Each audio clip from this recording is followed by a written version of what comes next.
Since 2015, the San Diego population growth rate has been flat, up just 1.5%, but city general fund spending is up 80%.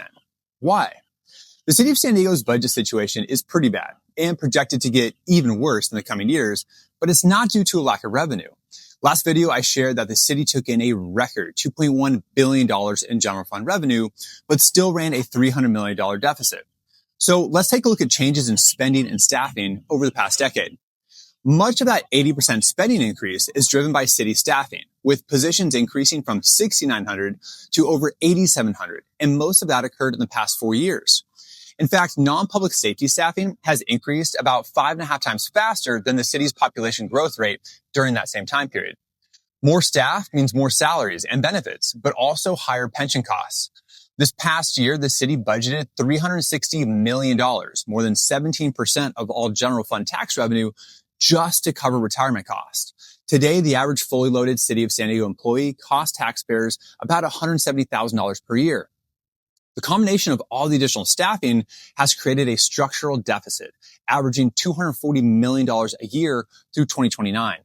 I'm Richard Bailey, former mayor of Coronado, and here's why you should care. The city of San Diego does not have a revenue problem. It has a spending problem that is largely due to excessive hiring, but not the hiring of frontline workers that actually fix our streets or officers that keep us safe.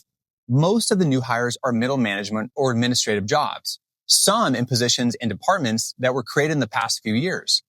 And now, instead of reorganizing the city to get back to the basics, to focus on core city responsibilities, officials are having taxpayers make up for unsustainable financial decisions through trash fees and parking meter rate hikes.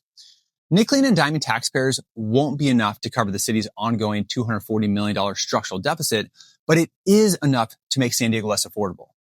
It would be one thing if our streets were free of potholes, if crime was low, if homelessness was solved. But according to the city's own data, the increased spending and staffing hasn't actually produced better results for core city responsibilities since 2015.